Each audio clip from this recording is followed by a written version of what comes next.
ان الحمد للہ نحمده ونستعینه ونستغفره ونعوذ باللہ من شرور انفسنا ومن سیئات اعمالنا من يهده اللہ فلا مضل له ومن يضلل فلا هادی له واشهد ان لا الہ الا اللہ وحدہ لا شریک له واشهد ان محمدا عبدہ ورسولہ اما بعد فإن خير الحديث كتاب الله وخير الهدي هدي محمد صلى الله عليه وآله وسلم وشر الأمور محدثاتها وكل محدثة بدعة وكل بدعة ضلالة وكل ضلالة في النار. أعوذ بالله السميع العليم من الشيطان الرجيم من همزه ونفخه ونفثه. بسم اللہ الرحمن الرحیم. رب اشرح لی صدری ویسر لی امری واحلل عقدۃ من لسانی یفقہوا قولی. بسم اللہ الرحمن الرحیم. ان اللہ وملائکتہ یصلون علی النبی یا ایہا الذین آمنوا صلوا علیہ وسلموا تسلیما. اللہم صلی علی محمد وعلی آل محمد کما صلیت علی ابراہیم وعلی آل ابراہیم انک حمید مجید. اللہم بارک علی محمد وعلی آل محمد کما بارکت علی ابراہیم وعلی آل ابراہیم انک حمید مجید. اللہم ربنا آتنا فی الدنیا حسنۃ وفی الآخرۃ حسنۃ وقنا عذاب النار. ربنا آتنا من لدنک رحمہ وہیئ لنا من امرنا رشدا. لا الہ الا انت سبحانک انی کنت من الظالمین. حسبنا اللہ ونعم الوکیل. یا حی یا قیوم برحمتک استغیث ولا حول ولا قوة الا باللہ العلی العظیم. آمین. الحمدللہ آج 14 فروری 2021 کو سنڈے کے دن قرآن کلاس نمبر 67 میں ہم سورہ النساء کی آیت نمبر 25 سے آنورڈ سٹارٹ کریں گے انشاءاللہ تعالی. اعوذ باللہ من الشیطان الرجیم. بسم اللہ الرحمن الرحیم. وَمَن لَّمْ يَسْتَطِعْ مِنْكُمْ طَوْلًا أَن يَنكِحَ الْمُحْصَنَاتِ. تم میں سے جس کے پاس فائنینشلی طاقت نہ ہو کہ وہ آزاد عورتوں کے ساتھ نکاح کر سکے. المحصنات المؤمنات، مومن عورتیں. فَمِمَّا مَلَكَتْ أَيْمَانُكُمْ مِنْ فَتَيَاتِكُمُ الْمُؤْمِنَاتِ. تو جو تمہارے پاس کنیزیں ہیں تمہارے قبضے میں، لونڈیاں، ان کے ساتھ نکاح کر لے. آزاد عورت کی بڑی اہمیت تھی اس زمانے میں. آزاد عورت، ایک خاندانی عورت کا ملنا ایک مشکل کام تھا عرب کے اندر. ایون آج بھی اگر آپ سعودی عرب کے لوگوں سے پوچھیں، لوگ تو یہاں سمجھتے ہیں کہ عربی عورتیں کرتے رہتے ہیں، وہ چاند ایک امیر عربی ہیں. میرے بھائی عام جو عربی ہیں ان کو تو عورت ملتی ہی نہیں ہے جتنی ریکوائرمنٹ ہے. اتنے نخرے ہیں وہاں پہ عورتوں کے.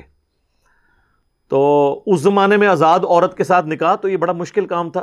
تو اللہ تعالیٰ نے فرمایا کہ جو لونڈیاں، جن کے بارے میں پچھلی دفعہ ذکر کر چکا ہوں، غیر مسلم مردوں کی وہ عورتیں جو میدان جنگ میں لڑنے کے لیے آتی تھیں، وہ عورتیں جو میدان جنگ میں آتی تھیں لڑنے کے لیے، تو ظاہر ہے اسلام میں تو آپ عورت اور بچے کو قتل نہیں کر سکتے میدان جنگ میں، تو ان کو پھر غلام بنایا جاتا تھا. جو ایک سسٹم چل رہا تھا آہستہ آہستہ ڈسکریج ہوا اور وہ ختم ہو گیا.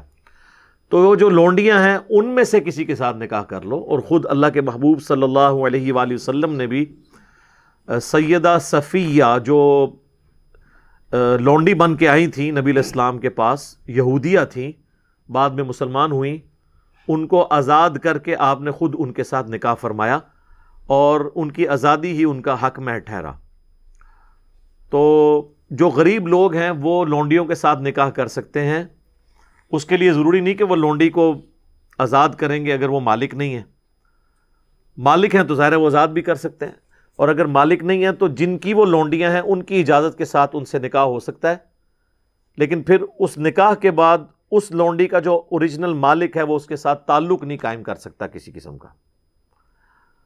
جس طرح کہ اس کی ایک نمائندہ مثال سیدنا عمار ابن یاسر کی جو والدہ تھیں سمیہ, اور والد جو تھے یاسر, یہ سمیہ جو ہے وہ ابو جہل کے چچا کی لونڈی تھیں.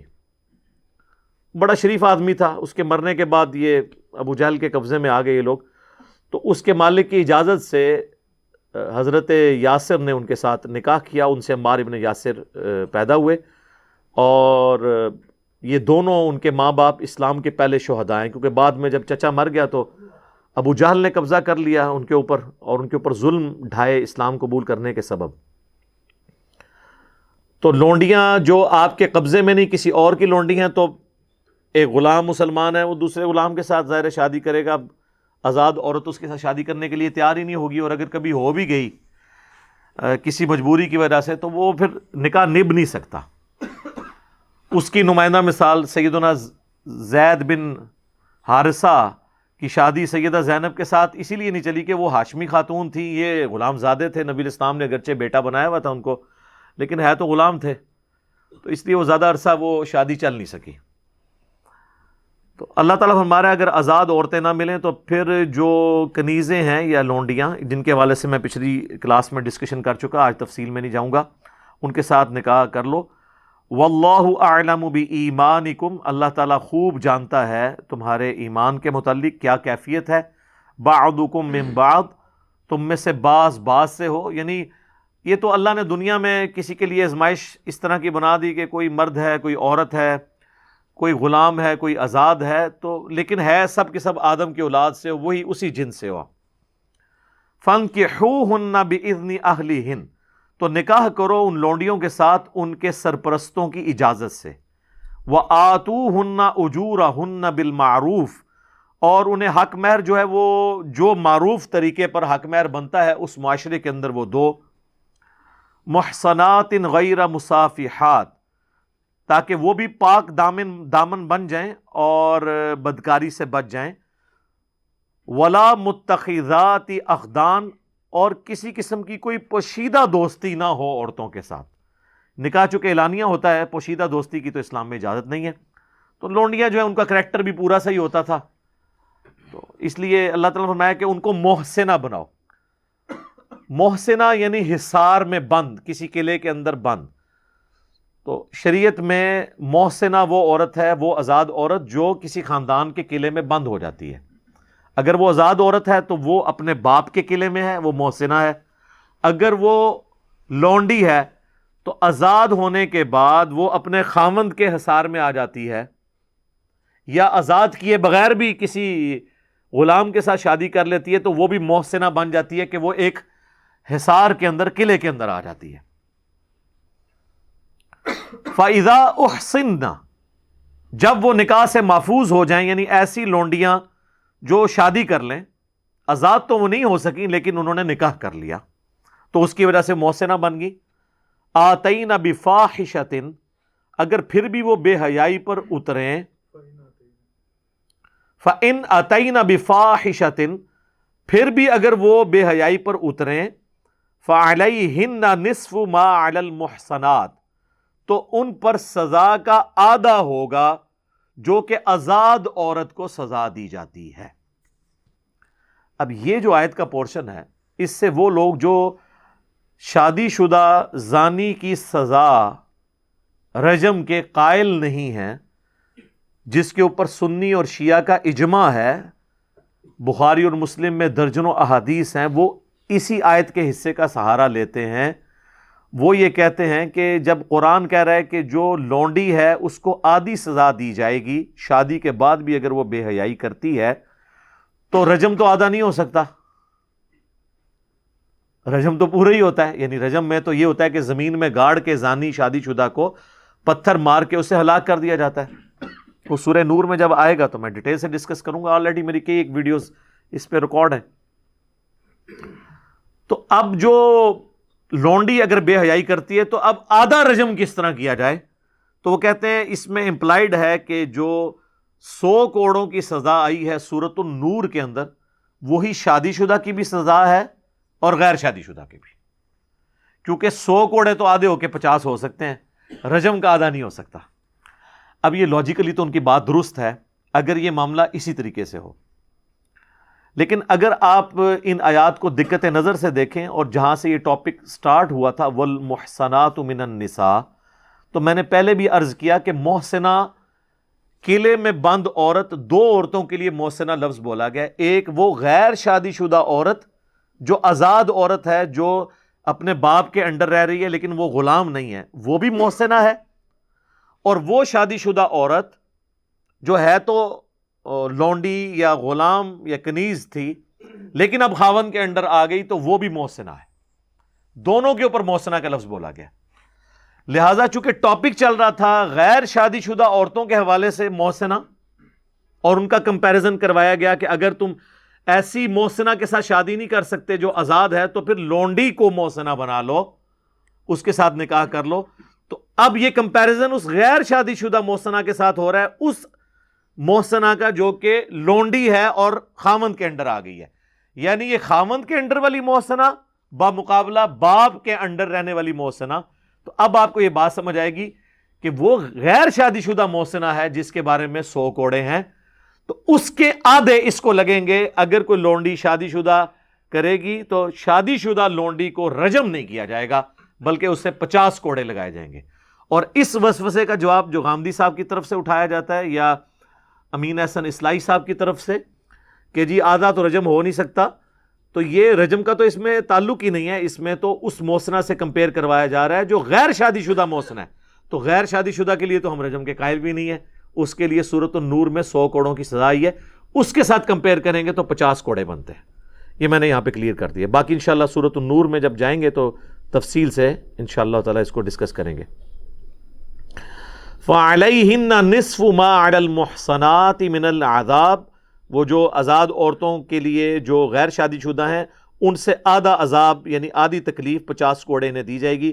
ذَلِكَ لِمَنْ خَشِيَ الْعَنَتَ مِنْكُمْ، یہ لونڈیوں سے نکاح کی اجازت اس کے لیے ہے جسے خطرہ ہو کہ وہ بدکاری میں مبتلا ہو جائے گا، بشرطے کہ وہ اب نبھا بھی سکے شادی، یعنی اس کے فائنینشیل ریسورسز اتنے ہونے چاہیے۔ وَأَن تَصْبِرُوا، اور اگر تم صبر اختیار کرو گے، خَيْرٌ لَكُمْ، تو تمہارے لیے بہتر ہے۔ وَاللَّهُ غَفُورٌ رَحِيمٌ، اور اللہ تعالیٰ بخشنے والا اور رحم فرمانے والا ہے۔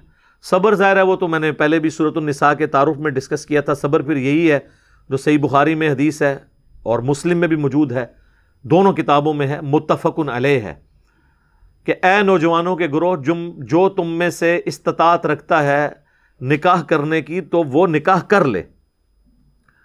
نکاح کرنا نگاہوں کو نیچا رکھتا ہے اور شرمگاہ کی حفاظت کا ذریعہ ہے، اور جو تم میں نکاح کرنے کی استطاعت نہ رکھتا ہو یعنی فائنینشیل استطاعت، تو وہ روزے رکھے اور اس کے ذریعے اپنے اس معاملے کو ایڈریس کرے، سیکس والے جو جذبے کو ایڈریس کرنے کے لیے وہ روزے رکھے۔ یرید اللہ لیبین لکم، اللہ تعالیٰ چاہتا ہے کہ شریعت کے احکام کھول کھول کر تم سے بیان کرے۔ وَيَهْدِيَكُمْ سُنَنَ الَّذِينَ مِن قَبْلِكُمْ، اور تمہیں اس راستے پر چلائے جو تم سے پہلے کامیاب لوگوں کا راستہ ہے، ان لوگوں کے راستے پر، ان کی راہوں پر۔ وَيَتُوبَ عَلَيْكُمْ، اور تم پر اپنی رحمت کے ساتھ متوجہ ہو۔ وَاللَّهُ عَلِيمٌ حَكِيمٌ، اور اللہ تعالیٰ علم والا ہے، حکمت والا ہے۔ یعنی اللہ نے اپنے علم اور حکمت کے ساتھ یہ شریعت کی پابندیاں لگائی ہیں، اور ان کا مقصد یہ ہے کہ تمہیں بھی اچھے لوگوں کے راستے کے اوپر چلایا جائے۔ یعنی جو بے حیائی والا ایشو ہے یہ بہت کریٹیکل ایشو ہے، اسی لیے آپ دیکھیں قرآن میں، سنت میں اس معاملے کے اوپر بہت سخت گائیڈ لائنز ہیں۔ اسلام کے جو پردے کے اور سیکس ڈسپلن کے احکامات ہیں وہ بہت سخت ہیں۔ واللہ یرید ان یتوب علیکم، اور اللہ تو چاہتا ہے کہ تم پر رحمت فرمائے، رحمت کے ساتھ متوجہ ہو تمہاری طرف۔ وَيُرِيدُ الَّذِينَ يَتَّبِعُونَ الشَّهَوَاتِ، اور جو لوگ خواہشات نفسانی کی پیروی کرنے والے ہیں ان کی تو خواہش یہ ہے ان تمیلوا میلا عظیما کہ تم بھی حق سے بالکل منہ موڑ لو اور ان کے راستے کے اوپر آ جاؤ، یعنی جو بے حیائی کا پرچار کرنے والے لوگ ہیں۔ آج کے ماڈرن دور میں جو بالکل سیکولر ہو چکے ہیں، مسلمانوں میں ہو چاہے کرسچنس کے اندر، وہ شریعت کو اپنے لیے لعنت سمجھتے ہیں۔ وہ کہتے ہیں پابندی انسان یعنی گلٹ کا شکار ہو جاتا ہے۔ اب جتنے اس قسم کے جو اسلام چھوڑ گئے ہوئے ہیں یا ایتھیسٹ ہو گئے ہوئے ہیں، عیسائیت کو چھوڑ کے ہو گئے ہوئے ہیں، آپ اگر ان کی ویڈیوز دیکھیں تو وہ بار بار یہی رونا روتے ہیں کہ ہم ہر وقت اسی چکر میں پڑے رہتے ہیں کہ کون سی چیز جائز ہے کون سی ناجائز ہے، اس کی وجہ سے ہم سائیکو پرابلم ہو گیا ہمارے ساتھ۔ حالانکہ یہ سائیکو پرابلم نہیں ہے، بلکہ ان پابندیوں کے اندر اللہ کی رحمت چھپی ہے ہمارے لیے، اور ہم لاجیکلی اس کے اوپر ڈیبیٹ کر سکتے ہیں۔ مجھے بتائیں اگر اسلام کا سیکس ڈسپلن نہ ہو تو کیا میاں بیوی کامیاب ازدواجی زندگی گزار سکتے؟ تو انسان کو اللہ نے جانوروں کی طرح تو پیدا نہیں کیا، یہ تو ایک خاندانی نظام کو لے کے چلتا ہے۔ خاندانی نظام کے لیے یہ ضروری ہے کہ سیکس ڈسپلن ہو۔ اگر سیکس ڈسپلن نہیں ہوگا خاندانی نظام ٹوٹ پھوٹ کا شکار ہو جائے گا۔ خاندانی نظام دو چیزوں کے اوپر ہی ڈیپینڈنٹ ہے، جو میاں بیوی کا تعلق ہے وہ کس پہ ہے؟ نمبر 1 سیکس اور نمبر 2 اولاد۔ انہی دو چیزوں کی وجہ سے میاں بیوی کا تعلق قائم رہتا ہے۔ ان میں سے ایک بھی معاملہ ڈسٹرب ہو جائے تو علیحدگی ہو جائے گی۔ تو ظاہر ہے انسانوں نے کوئی جانوروں والی زندگی تو نہیں گزارنی، ایک خاندانی نظام کو لے کے چلنا ہے۔ جب خاندانی نظام کو لے کے چلنا ہے انہوں نے، تو پھر سیکس ڈسپلن بھی سخت ہوگا اور اس میں کسی قسم کی ٹالرنس نہیں ہوگی۔ پھر یہ حجاب، پردہ، یہ ساری کی ساری چیزیں ہوں گی، تو پھر شریعت کی پابندیاں بھی آئیں گی۔ اگر ایک مرد ایک سے زیادہ عورتوں کی طرف متوجہ ہوگا تو وہ اپنی بیوی کے ساتھ کیسے مخلص ہوگا؟ اور اگر ایک عورت ایک سے زیادہ مردوں کے ساتھ اٹیچ ہو جائے گی تو وہ کیسے مخلص ہوگی؟ یہ خاندانی نظام چل ہی نہیں سکتا۔ یہ ڈیپینڈنٹ ہے اس کے اوپر کہ میاں بیوی ایک دوسرے کے علاوہ کسی اور کی طرف متوجہ نہ ہو، تو اس کے لیے پھر سیکس ڈسپلن ہوگا، پردہ بھی ہوگا، آنکھوں کی حفاظت بھی ہوگی، جو سورہ نور میں آیا کہ مومن مردوں کو حکم دو کہ اپنی نگاہوں کو نیچا رکھیں، اور مومن عورتوں کو حکم دو کہ اپنی نگاہوں کو نیچا رکھیں۔ اچھا، یہ نگاہوں کو نیچا رکھنا یہ کئی فتنوں سے آپ کو آزاد کر دیتا ہے، صرف سیکس کے پوائنٹ آف ویو سے نہیں، دنیاوی خواہشات سے بھی۔ یہ جو لوگوں کو خام خواہ ہر چیز کو دیکھنے کی عادت ہوتی ہے نا، موٹر سائیکل پہ چلتے ہوئے بھی 50 جگہ وہ دیکھ رہے ہوتے ہیں، ٹھیک ہے، لوگوں کی گاڑیوں کو دیکھ رہے ہوتے ہیں کون سا ماڈل آیا ہے، نمبر پڑھ رہے ہوتے ہیں کیڑے شہر دی ہے، تو بس وہ اسی چکر میں ہی پڑے رہتے ہیں۔ یہ صرف بد نگاہی یہ نہیں ہے کہ آپ نے بے حیائی کے حوالے سے نگاہوں کی حفاظت کرنی ہے، بد نگاہی یہ بھی ہے کہ آپ خام خواہ لوگوں کی نعمتوں کے اوپر نظر رکھے ہوئے ہیں، اور آپ کے اندر خام خواہ کا وہ جیلسی فیکٹر پیدا ہو، اور اندر ہی اندر آپ کوڑتے رہیں، اور پھر اس چیز کو حاصل کرنے کے لیے آپ حرام اور حلال کی تمیز گنوا دیں۔ دنیا کے جتنے فتنے نا ان کا آغاز آنکھ سے ہوتا ہے، جتنے فتنے، خواہشات جتنی بھی جڑی ہیں وہ آنکھ کے ساتھ ہے۔ تو نگاہوں کو نیچا رکھنا ہے۔ کہتے پہلی نظر معاف ہے۔ پہلی نظر معاف کا یہ مطلب نہیں کہ نظر ڈال کے معافی مانگنی ہے، پہلی نظر ہے اچانک اٹھ جانے والی نظر۔ وہ مسلم شریف کے الفاظ ہیں، مولا علی کہتے ہیں کہ نبی علیہ السلام نے فرمایا کہ مجھے اللہ نے یہ حکم دیا ہے کہ اچانک جو نظر اٹھ جائے میں فوراً نیچی کر لوں۔ اچانک کا مطلب ہے کہ فوراً اٹھی۔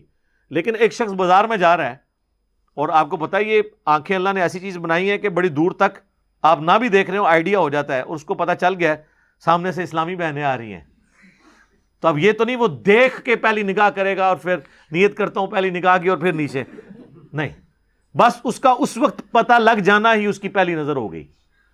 اب دیکھنے کے اوپر وہ اس کی دوسری نظر شمار ہوگی۔ اور جو بندہ نگاہوں کی حفاظت نہیں کرتا میرے بھائی، وہ جتنی مرضی نمازیں پڑھ لے، جتنے مرضی وظائف کر لے، وہ فتنے سے بچ ہی نہیں سکتا، کیونکہ اسلام کی ساری چیزیں جڑی ہوئی ہیں نا، ایک کے ساتھ کو ریلیٹڈ ہے نا۔ آپ نے وضو ہی نہیں کیا، آپ جتنی مرضی نماز پڑھیں آپ کی نماز ہونی نہیں ہے۔ آپ کہتے ہیں روحانیت آ جائے میں بے حیائی سے بچ جاؤں، گندے گندے خیالات، کہتے ہیں گندے گندے خیالات آتے ہیں، وہ کام ہی تمہارے ایسے ہیں کہ گندے گندے خیال آئیں. ایسے دوستوں کی صحبت چھوڑ دو، ایسے میگزین پڑھنا چھوڑ دو، ایسی ویڈیوز دیکھنا چھوڑ دو. جب آپ وہ اس ماحول سے ہٹیں گے خود بخود اندر کی تطہیر شروع ہو جائے گی، اور اس کے لیے پہلی شرط نگاہوں کی حفاظت ہے. تو اللہ تعالیٰ نے شریعت کی پابندی لگا کے بیسیکلی ہمیں دنیا کے اندر ہی آزاد کر دیا خواہشات سے. ورنہ یقین کریں کتنی عورتوں کے ساتھ آپ نکاح کر لیں گے یا تعلق قائم کر لیں گے، اس کا تو کوئی اینڈ ہی نہیں ہے. اس کا اینڈ یہی ہے کہ اخلاص کے ساتھ میاں بیوی آپس میں بانڈ رکھیں، نگاہوں کی حفاظت کریں، کوئی ایکسٹرا کوئی کسی قسم کا معاملہ سٹارٹ ہی نہ ہو تاکہ آگے معاملات چلیں ہی نہ.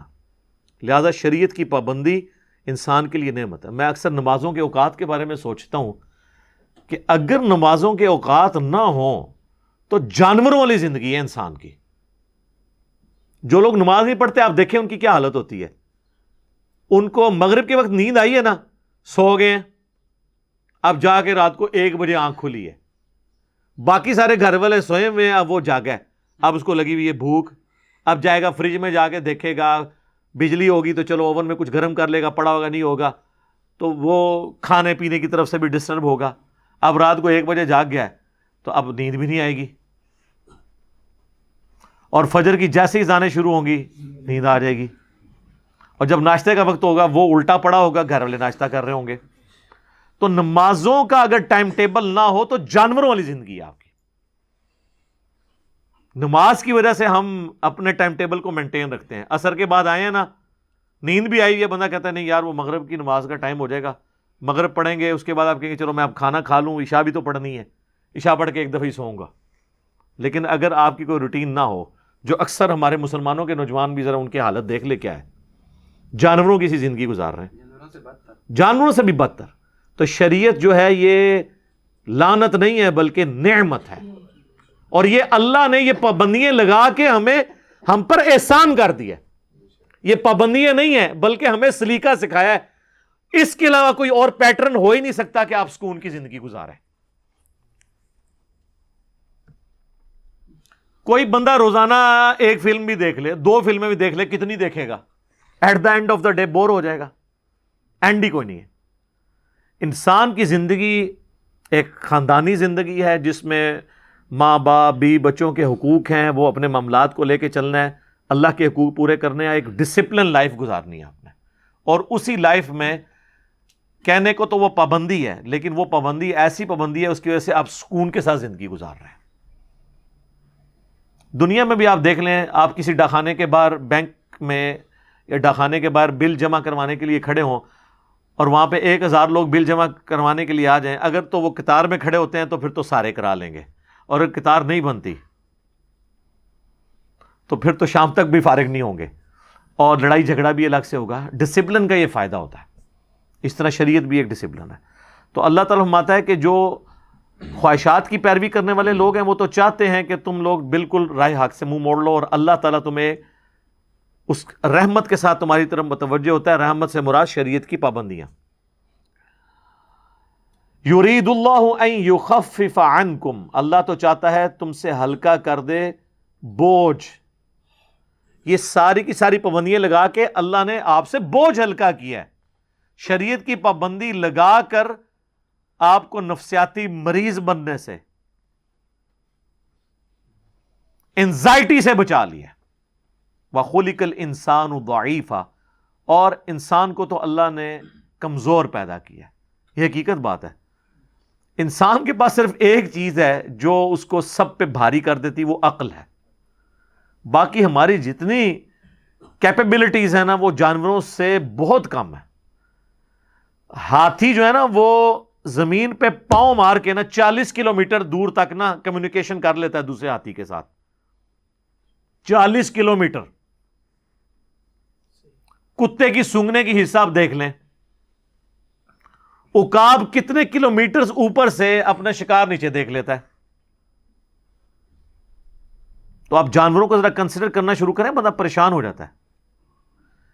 یہ جو سرخاب آتے ہیں رشیا سے، جب وہاں پہ زیادہ ٹھنڈ پڑتی ہے تو وہ ہمارے سب کانٹیننٹ میں آتے ہیں.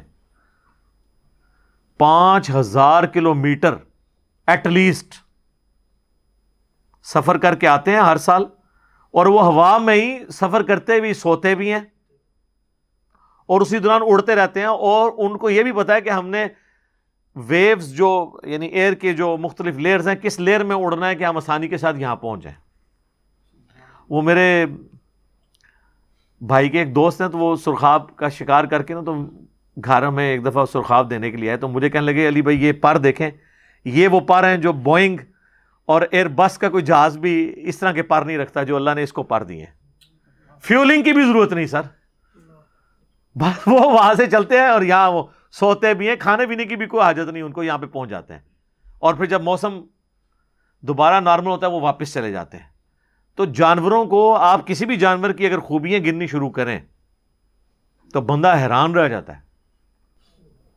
اچھا یہ جانور بھی تو بیمار ہوتے ہیں، ان کو بھی زخم ہوتے ہیں، ٹھیک ہو جاتے ہیں، اور کپڑے اللہ نے ایسے دیے ہیں ان کو کہ بدلنے کی بھی ضرورت نہیں ہے، ہمیں تو کپڑے دھونے پڑتے ہیں، نئے پہننے پڑتے ہیں، اللہ نے پر دیے ہیں وہ خود بخود ٹوٹتے ہیں، نئے اگتے ہیں، صفائی والا معاملہ بھی ان کا ہوتا رہتا ہے، ان کو کوئی نلاتا دھلاتا نہیں ہے۔ تو آپ ایک اگر جانوروں کی کوالٹی دیکھیں تو انسان تو آپ کو نظر آئے گا کہ واقعی یہ جو اللہ نے فرمایا میں خلق الانسان ضعیفا، اتنا کمزور ہے انسان کہ آپ انسان کے بچے کو ٹیبل پہ رکھ دینا وہ نیچے گر جائے گا، لیکن آپ بلی کا چھوٹا سا بچہ بھی ٹیبل پہ رکھیں وہ نیچے نہیں گرے گا، اس کی جبلت میں اللہ نے ڈال دیا۔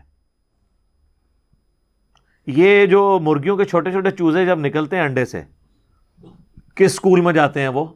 دانا چگنا سیکھنے کے لیے، پانی پینے کے لیے، اور جب چیل آتی ہے تو وہ اپنے ماں کے پروں کے نیچے آتے ہیں، ان کو کس نے یہ ساری چیزیں سکھا دی ہیں؟ یہ اللہ تعالیٰ نے ان کی جبلت میں، انسٹنکٹ میں ساری خوبیاں ڈال دی ہیں، اور انسان کو صرف ایک چیز ہے وہ عقل، جس کی وجہ سے اس نے سب کو قابو کیا ہوا ہے، ادروائز انسان کی اپنی جو کیپیبلٹیز ہیں نا وہ جانوروں کے مقابلے پہ بہت کم ہے، انسان بہت کمزور ہے، جانوروں سے ڈر جاتا ہے، لیکن عقل دیکھیں آپ کے، عقل کی وجہ سے اتنے بڑے بڑے ہاتھی شیر ان کا شکار کر لیتا ہے۔ اگر ان کے پاس بھی وہی عقل ہو تو زمین پہ انسانوں کو نہ زندہ رہنے دیں۔ ہاں جی جناب، بس وہ آپ ایک عید قربان پہ صرف ایک ہی بیل ذبح کریں گے، باقی بیل پھر آپ کو ذبح کریں، ان کے سامنے ذبح ہو رہے ہوتے ہیں، پھر اگلا پکڑ کے آپ لاتے ہیں ذبح کر دیتے ہیں آپ، ورنہ اگر وہ یہ دیکھ لیں کہ یہ اس کا کیا مطلب ہے جو ان کے ساتھ ہو رہا ہے ہمارے ساتھ بھی ہونا ہے، تو آپ بیل میں جتنی طاقت ہے آپ اس کو گرا سکتے ہیں اگلے بیل کو۔ انسان اپنی عقل کی وجہ سے چل رہا ہے لیکن ہے کمزور۔ اب میرے بھائیوں اگلی آیت جو ہے نا سورہ النساء کی آیت نمبر 29، یہ بہت کریٹیکل آیت ہے۔ انسانی تمدن کے اعتبار سے انسان چونکہ ایک خاندانی زندگی کے ساتھ اپنے سارے معاملات کو لے کے چل رہا ہے، ایک معاشرے کو وجود بخشا جاتا ہے خاندانوں کے ذریعے، تو کسی بھی معاشرے کی بقا دو چیزوں کے اوپر ہے، نمبر 1 احترام جان اور نمبر 2 احترام مال۔ جس معاشرے کے اندر جان اور مال کی حفاظت نہیں ہوگی وہ بدترین معاشرہ ہوگا۔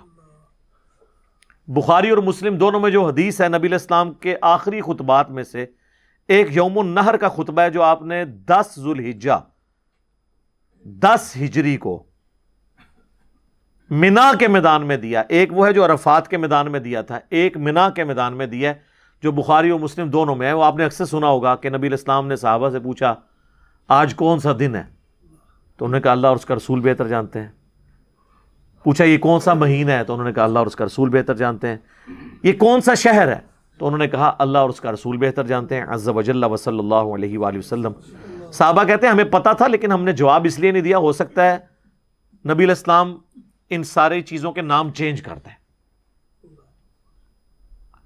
تو اس میں کئی اور الفاظ ہیں جو آج ٹاپک نہیں ہے، اس میں ایک لفظ ہے، آپ نے جو ایک جملہ بولا کہ تمہاری جان، تمہاری مال اور عزت ایک دوسرے پہ اسی طریقے سے حرام ہے جس طرح کہ یہ شہر مکہ کی حرمت ہے اور اس جگہ کی حرمت ہے، یعنی شہر مکہ کی، اس مہینے کی اور آج کے اس دن کی، قربانی کے دن کی حرمت ہے نا، جس طرح اللہ کے نزدیک یہ عزت والا ہے، اور ذوالحجہ کا مہینہ حرمت والا مہینہ ہے جو 4 حرمت والے مہینے ہیں ان میں سے، اور شہر مکہ یہ حرمت والی جگہ ہے. جس طرح یہ حرمت والی چیزیں نا، اس طرح ایک دوسرے کی جان مال عزت ایک دوسرے مسلمان کے اوپر حرام ہے کہ وہ اس کو نقصان پہنچائے. اور یہ نبی اسلام نے کمپیریزن اس لیے کرایا کہ کعبے کی توہین کو تو لوگ گناہ سمجھیں گے، لیکن کسی دوسرے کے ساتھ زیادتی کرنے کو گناہ نہیں سمجھیں گے. تو نبی اسلام نے وہ جو ایک کہتے ہیں نا پرورٹڈ قسم کی مذہبی نیچر ہوتی ہے نا، کہ صرف دین کے ظواہر کو لینا اور اخلاقیات کو چھوڑ دینا، اس کو آپ نے کنڈیم کیا کہ جس طرح تمہارے نزدیک یہ چیز بہت بڑا گناہ ہے کہ کعبے کی بے حرمتی کرو یا حرمت والے مہینے میں لڑائی کرو جو اللہ نے حرام کی ہوئی ہے، اور اس مقدس جگہ کی حرمت کو پامال کرو، یا آج کے اس عید کے دن جو 10 ذوالحجہ کا دن ہے، یوم النحر قربانی کا دن، اس کی توہین کرو، تو اللہ کے نزدیک تو اسی طریقے سے دوسرے کی جان مال عزت اور آبرو والا معاملہ ہے. احترام جان اور احترام مال کس نے سکھایا؟ نبی صلی اللہ علیہ وآلہ وسلم نے.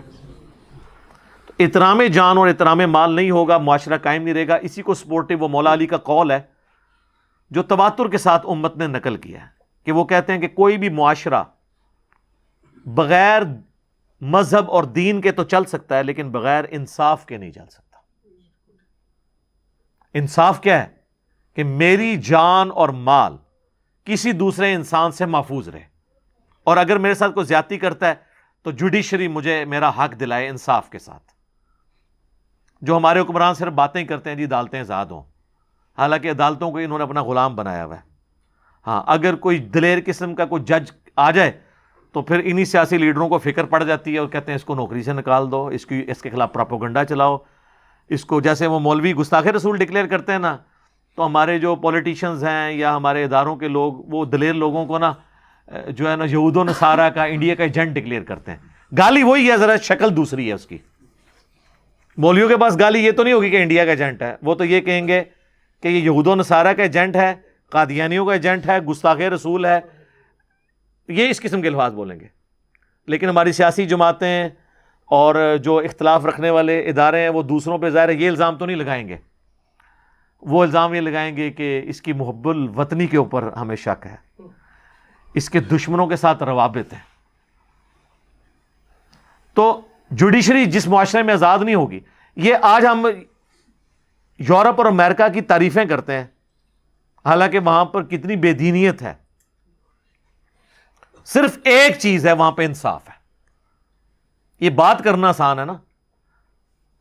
ہمارے ملک میں تو آپ دوسرے فرقے کے بندے کو اجازت نہیں دیتے کہ وہ ترقی کر جائے.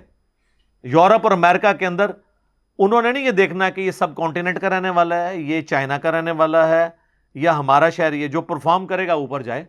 کتنے ہمارے سب کانٹیننٹ کے لوگ بلینر وہاں ہوئے ہیں اور کوئی ان سے ان کی دولت ہتھیا نہیں سکتا، اغوا برائے تاوان نہیں کر سکتا. آپ ذرا امیجن کریں، ادھر یہاں حوصلہ ہے کسی میں؟ یہاں تو کئی ٹی وی چینلز والے ہیں، جب وہ ان کی مرضی کا کام نہیں کرتے تو ان کو فون کر کے کہتے ہیں جناب بعد آ جاؤ، نہیں تو تانوں قادیانی ڈکلیئر کرنے لگے سی. 2-4 ویڈیو چڑھانی نے نا، وہ اپنے آپ پروگرام ہی ڈیلیٹ کر دے گا اپنے. یہ ہتھیار کسی کے پاس یورپ اور امریکہ میں ہے کہ آپ کو قادیانی ڈکلیئر کرنے لگے ہیں؟ کر کے دیکھو، اگلے کورٹ میں جائیں گے ہرجانہ بھگتنا پڑے گا آپ کو. یہاں کوئی نہیں، سنوائی نہیں کہیں پہ، الزامات جھوٹے لگا دیتے ہیں. دیکھیں پولیٹیکل لیڈرز ایک دوسرے کے اوپر کس طرح الزام لگاتے ہیں. کہتے ہیں یہودی ایجنٹ ہے، دوسرا کہہ دیتا ہے کہ جی یہ جناب انڈیا کا ایجنٹ ہے، اور اسی طرح چل رہا ہے. تو یہ اللہ سے ڈرنا چاہیے. تو احترام جان اور احترام مال، تو سیدنا علی کا جو قول ہے نا کہ انصاف کے بغیر معاشرہ نہیں رہ سکتا، انصاف کی وجہ سے وہ معاشرے قائم ہیں. اور آج آپ دیکھ لیں وہاں پہ لوگ سکون کی زندگی گزار رہے ہیں. یہاں پہ آپ اپنے مذہب پہ بات کرتے ہوئے ڈرتے ہیں کہ مولوی چوکی نہ دے تو کدھرے. آپ یورپ امریکہ میں چلے جائیں، آپ کو یہودی اور عیسائی پادریوں سے بھی خطرہ نہیں ہوگا کہ آپ دین کی بات کر رہے تھے، یہ آپ کے ساتھ کوئی ایکٹیویٹی پرفارم کر دیں. تو اسی لیے یہاں جتنے لوگ ہیں وہ پولیٹیکل اسائلم کے لیے یا مذہبی طور پہ اپنے آپ کو علماء کرام کے شر سے بچانے کے لیے غیر مسلم ملکوں میں ہی تو جاتے ہیں، مسلمان ملکوں میں تو نہیں جاتے. آپ دیکھ لیں کتنے آپ کے علماء وہاں بیٹھے ہوئے ہیں.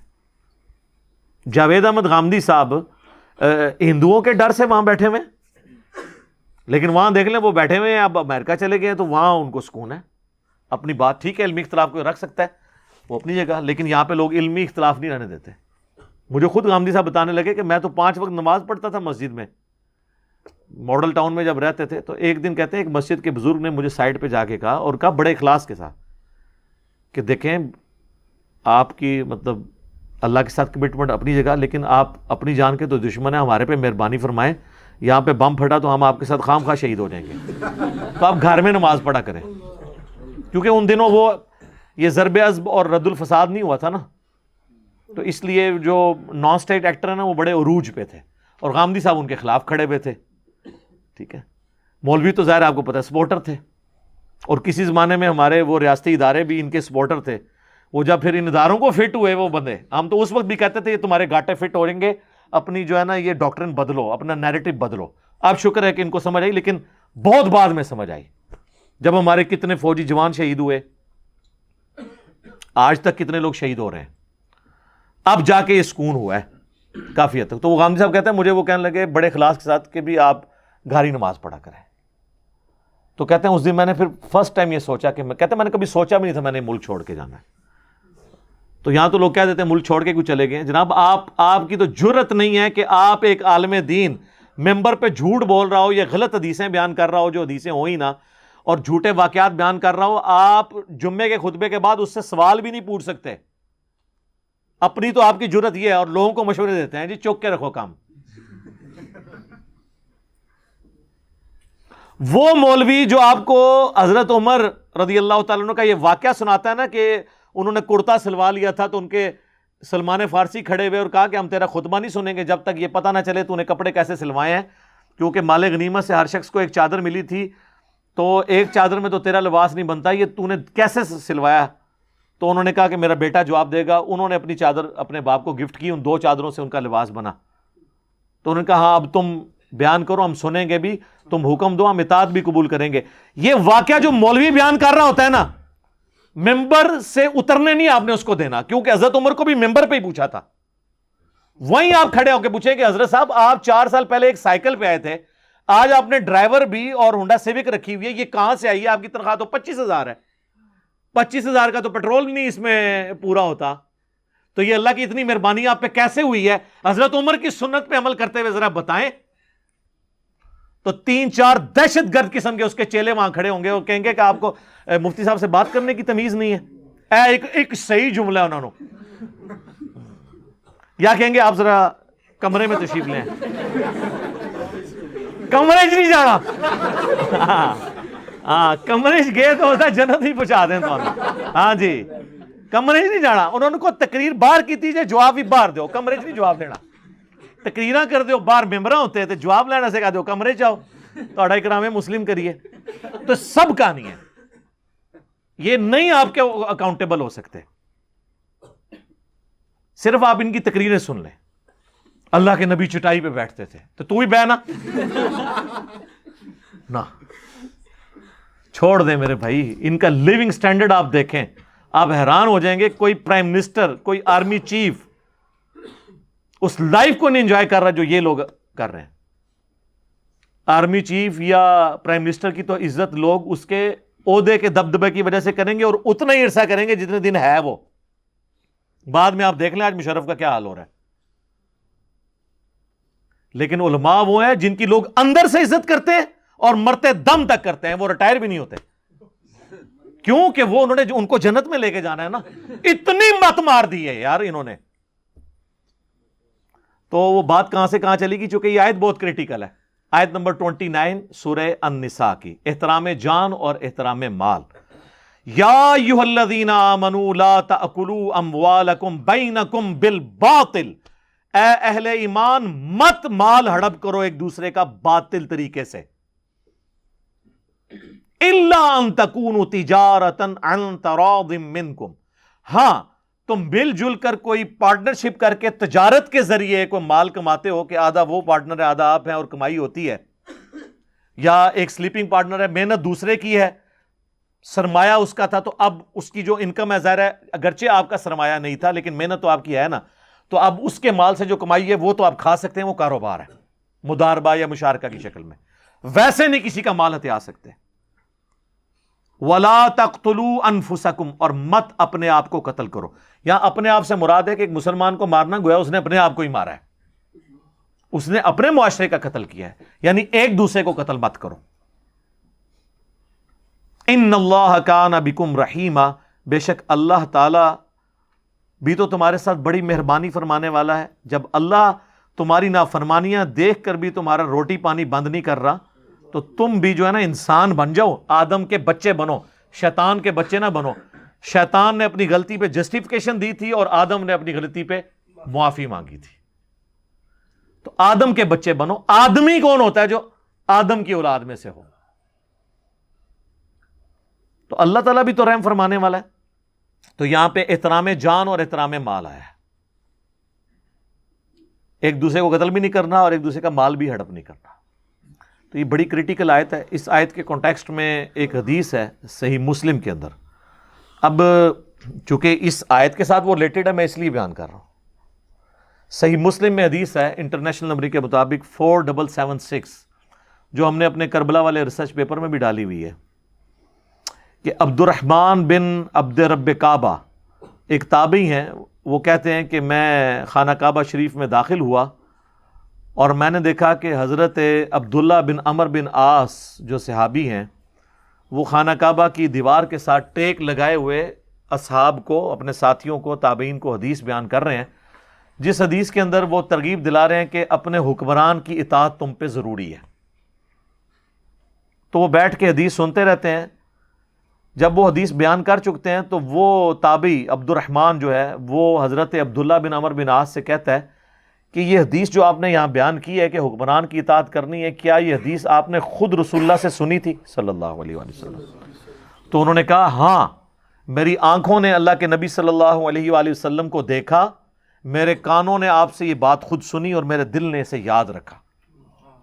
اچھا، تو وہ کہتا ہے کہ آپ تو ہمیں یہ کہہ رہے ہیں کہ حکمران کی اطاعت کرو ہر حال میں، جبکہ آپ کے چچا کا لڑکا معاویہ ابن ابی سفیان جو اس وقت کے حاکم ہیں، ہمارے امیر ہیں، وہ تو ہمیں حکم دیتے ہیں کہ ہم ایک دوسرے کو ناحق قتل کریں اور ایک دوسرے کا مال حرام طریقے سے ہڑپ کریں۔ اور اللہ قرآن میں کہتا ہے، یہی آیت پھر انہوں نے پڑھی، لا تأکلوا اموالکم بینکم بالباطل الا ان تکونوا تجارۃ عن تراض منکم ولا تقتلوا انفسکم۔ اب ہم اللہ کی بات مانیں یا اپنے حاکم معاویہ ابن ابی سفیان کی بات مانیں؟ آپ ذرا لیول دیکھیں، یا تو مفتی کے سامنے کوئی حدیث بیان کرے نا تو وہ کتے کی طرح پڑھتا ہے آگے سے، یہاں ایک تابعی صحابی کو آیت سنا رہا ہے کہ سر جو آپ یہ بات کر رہے ہیں قرآن تو یہ کہتا ہے، ہم کدھر جائیں؟ فرق دیکھا؟ قرآن اسی کہتے ہیں کتابوں کو مانے، اس نے بابے کو نہیں مانا، اس نے کتاب کا حوالہ پیش کیا ہے اپنے سے بہت بڑے بابے کو، یعنی میں رسپیکٹ کے طور پہ یہ لفظ استعمال کر رہا ہوں۔ انہوں نے بھی آگے سے نہیں کہا تم توہین کر رہے ہو، تو وہ خاموش ہو گئے، اپنا سر جھکا لیا۔ تھوڑی دیر خاموشی کے بعد اب سوال ہی بڑا ڈاڑا تھا، ایک تو حکمران کی بات کی اور کہا کہ وہ آپ کا کزن بھی لگتا ہے۔ پھر انہوں نے سر اٹھایا، انہوں نے کہا کہ معاویہ کی اطاعت کرو ان کاموں میں جس میں اللہ کے حکم کے اندر اندر وہ حکم دے، اور جس میں وہ تمہیں اللہ کی نافرمانی کا کہے تم اس کی نافرمانی کرو۔ یہی ایٹیچیوڈ ایک مسلمان کا ہونا چاہیے، اور یہ صحابہ کا ایٹیچیوڈ تھا۔ بخاری اور مسلم دونوں میں حدیث ہے کہ نبی علیہ السلام نے ایک انصاری صحابی کو ایک لشکر کا امیر بنا کر بھیجا، اور اس حدیث کے راوی مولا علی ہیں رضی اللہ تعالیٰ عنہ۔ تو راستے میں اس امیر کو غصہ آ گیا، غصہ آیا تو اس نے ایک لکڑیوں کا بہت الاؤ الاؤ جلایا، بہت بڑا لکڑیوں کا آپ سمجھ لیں گٹھا جمع کر کے اس کو آگ لگائی، اور اس نے کہا کہ دیکھو نبی علیہ السلام نے مجھے تمہارا امیر بنایا اور امیر کی اطاعت واجب ہے۔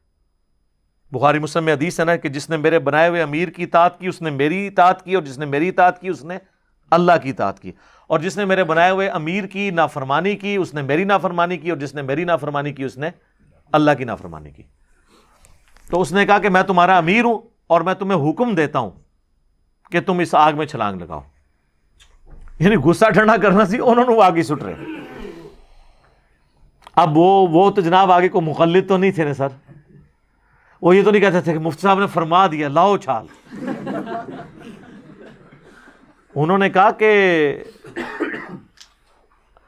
بڑا پیارا جملہ بولا, انہوں نے کہا ہم تو آگ سے بچنے کے لیے ہی رسول اللہ کے دین کو قبول کیا تھا ہم نے, اور تم ہمیں آگ میں پھینک رہے ہو.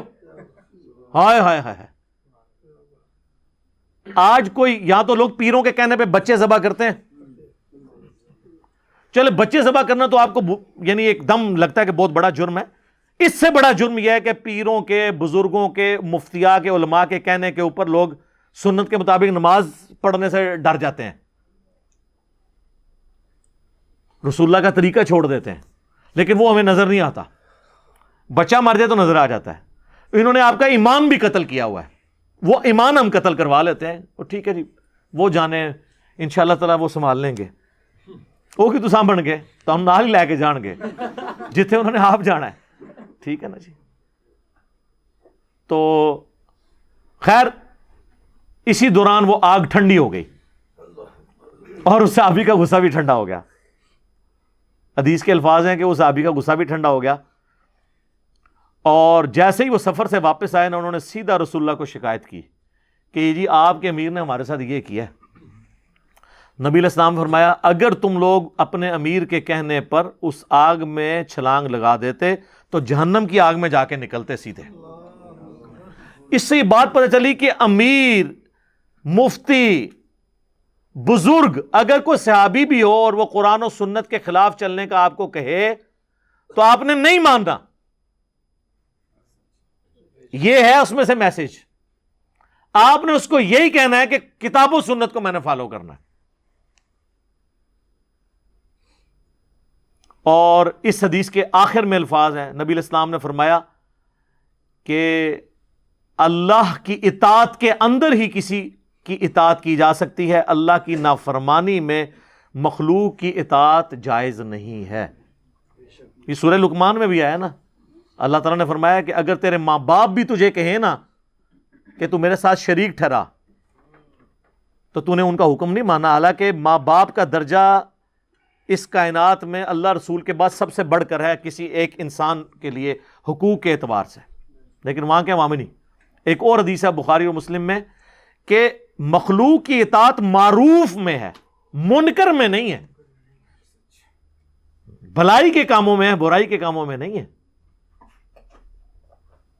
اور یہاں پہ لوگ جو ہے نا وہ ان کو قرآن و سنت سے کوئی بات بتا بھی دیں, وہ کہتے ہیں نہیں انہوں نے فرما دیا. یہ سر یہ جو سلوگن ہے نا کہ مرنے سے پہلے اے مسلمان کر لے اس پہ غور, کتابوں کا خدا اور ہے بابوں کا خدا اور, اس کے بغیر چارہ نہیں ہے. کیونکہ بابے تو اپنا اپنا کام ڈالیں گے, بابوں کے شر سے بچنے کے لیے کتابوں سے جوڑنا پڑے گا, اور کتابوں سے آپ جوڑیں گے تو بابوں کے شر سے خود بخود بچ جائیں گے. اصل چیز یہ ہے کہ, اور پھر یہ بات لاجیکل بھی ہے, یہ بابوں کی عزت کیوں ہوتی ہے؟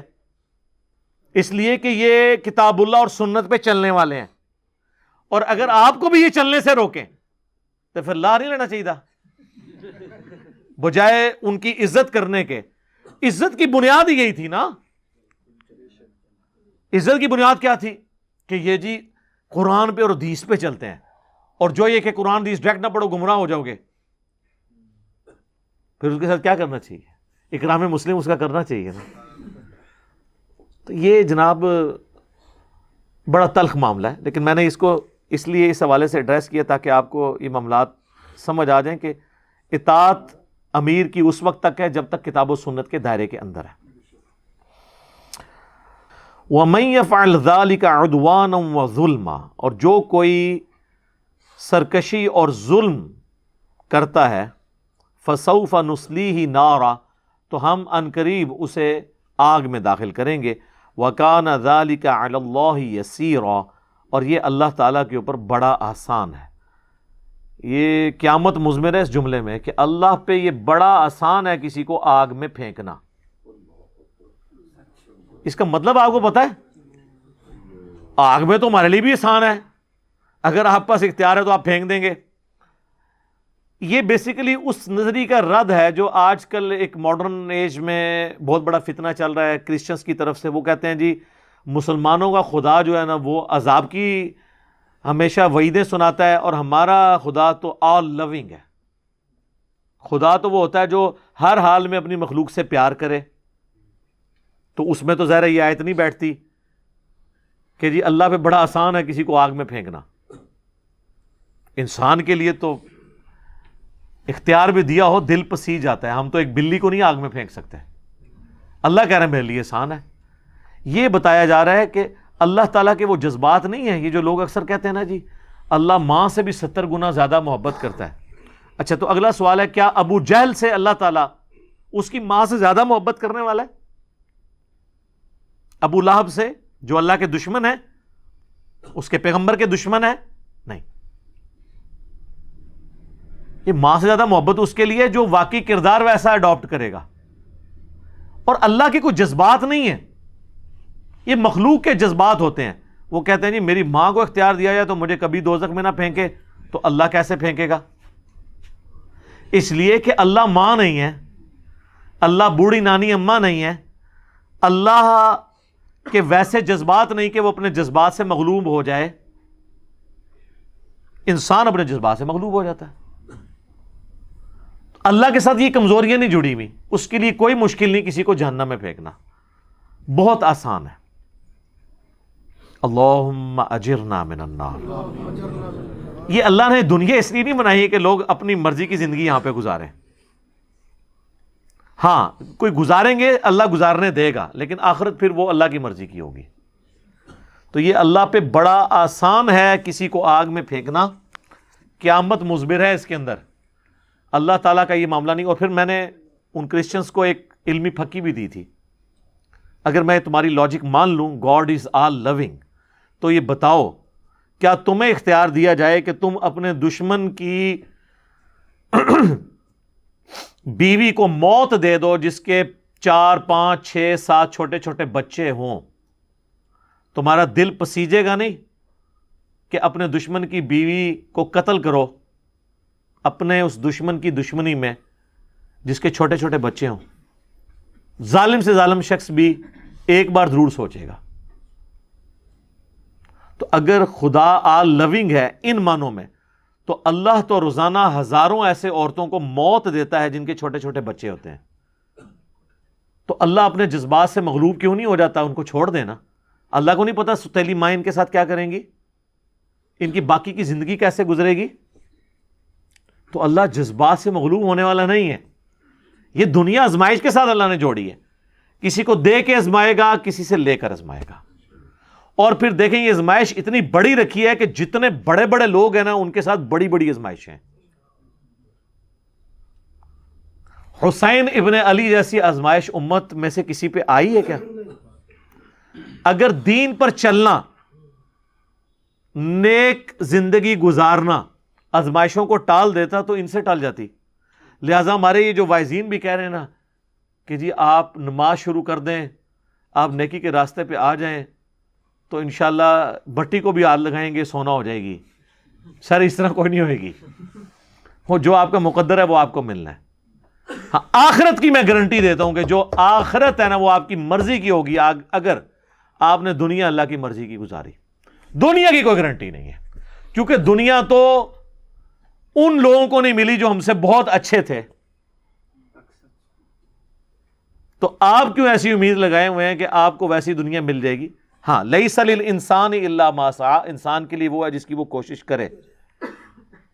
جو ہمارا مقدر ہے وہ تو ہمیں ملنا ہے, لیکن آخرت جو ہے نا وہ آپ کے ہاتھ میں ہے, دنیا کسی کے ہاتھ میں نہیں. آپ کوشش کریں, پرائم منسٹر بن بھی سکتے ہیں. عمران خان صاحب کوشش کر کے چلیں, پہنچ ہی گئے نا, لیکن تعلق قادری صاحب نہیں بنے. کوشش انہوں نے ان سے زیادہ کی ہے. ہم میٹرک میں تھے اس وقت انہوں نے خواب بھی ایک بیان کیا تھا جو کوئی نہیں پورا ہوا. اب تو وہ سیاست بھی چھوڑ گئے ہیں, باقاعدہ انہوں نے اناؤنسمنٹ کر دی ہے. تو یہ نہیں ہوتا کہ کوشش کرنے سے آپ کو وہ کچھ مل بھی جائے گا, نہیں بھی مل سکا.